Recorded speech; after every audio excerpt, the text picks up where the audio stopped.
তার ভেতরে ভাগ করে দিলেই ভালো হয়, বিশেষ করে নড়াইল, ফরিদপুর, এরপরে মাদারীপুর, বরিশাল, এই 4টা জেলার ভেতরে 4টা আসন আছে, 3টা আসন আছে। 3টা আসনকে 3 জেলায় ভাগ করে দিলেই তো এই জেলা শেষ হয়ে যায়। এই জেলা আমার মনে হয় মানচিত্রে না থাকাই ভালো, একটা অভিশপ্ত জেলা।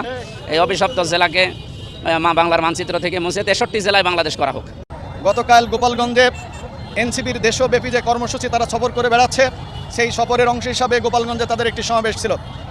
এই সমাবেশ করার জন্য তারা সেখানকার পুলিশ প্রশাসন সহ সিভিল প্রশাসন সবাইকে এটা অবহিত করেছিল নিয়ম অনুযায়ী, এবং তারা তাদেরকে এ ব্যাপারে আশ্বস্ত করার পরেই সেখানে তারা একটি শান্তিপূর্ণ সমাবেশও করেছে। যদিও সমাবেশের আগে কিছু বিচ্ছিন্ন ঘটনা ঘটে। সমাবেশ পরে যখন তারা সেখান থেকে প্রস্থান করছিল, ঠিক সেই মুহূর্তে এদেশ থেকে পালিয়ে যাওয়া ফ্যাসিস্ট হাসিনা এবং তার দোসরদের কিছু অংশ তারা এখনও গোপালগঞ্জে আছে। এবং আমরা এও মনে করি সারা দেশ থেকে অস্ত্রধারী সন্ত্রাসীরা গোপালগঞ্জকে তাদের নিরাপদ আশ্রয়স্থল মনে করে সেখানে যে সবাই আশ্রয় নিয়েছে।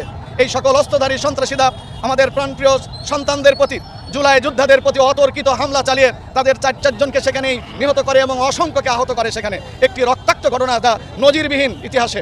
আমরা এর তীব্র নিন্দা এবং প্রতিবাদ জানাচ্ছি, এবং সাথে সাথে এই সন্ত্রাসীরা যেখানেই থাকুক অবিলম্বে তাদেরকে গ্রেপ্তার করে আইনের আওতায় আনার জন্য সরকারের প্রতি উদাত্ত আহ্বান জানাচ্ছি।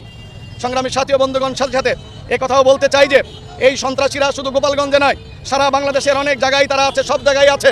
আমরা প্রশাসনকে বলবো, এই সন্ত্রাসীরা যেখানেই থাকুক আমি সন্ত্রাসীদেরকে পুলিশ জানে কে কোথায় আছে, পুলিশের কাছে তালিকা আছে। পুলিশের কাছে সাধারণ লোক গেলে তারা বলতে চায় যে আপনারা তালিকা দেন, আপনারা ছবি দেন। আমরা জিজ্ঞাসা করতে চাই, বিগত 16 বছর যখন জামাত বিএনপি নেতাকর্মীদেরকে অ্যারেস্ট করা হতো, তখন কি ছবির প্রয়োজন হতো? তখন কি নামের প্রয়োজন হতো? আপনারা খুঁজে খুঁজে অ্যারেস্ট করেছেন। আর আজকে নিষিদ্ধ ঘোষিত সংগঠন ওই আওয়ামী লীগ এবং তার দোসর যুবলীগ, ছাত্রলীগকে অ্যারেস্ট করা কেন হয় না? এটা আমরা পুলিশকে জিজ্ঞাসা করতে চাই। যতদিন না তাদেরকে শাস্তির আওতায় আনা না হবে, ততদিন বাংলাদেশে শান্তি ফিরবে না, স্বস্তি ফিরবে না। তাই অবিলম্বে তাদেরকে গ্রেপ্তার করতে হবে। সংগ্রামী সাথী বন্ধুগণ, সম্মানিত সাংবাদিক বন্ধুগণ, বাংলাদেশ জামাত ইসলামী এদেশের একটি প্রতিনিধিত্বকারী এবং দায়িত্বশীল সংগঠন হিসাবে আজকে এই ন্যাক্কারজনক হামলার প্রতিবাদ করার জন্যই আমরা এখানে উপস্থিত হয়েছি, মিছিল করেছি, বিক্ষোভ করেছি, সমাবেশ করেছি।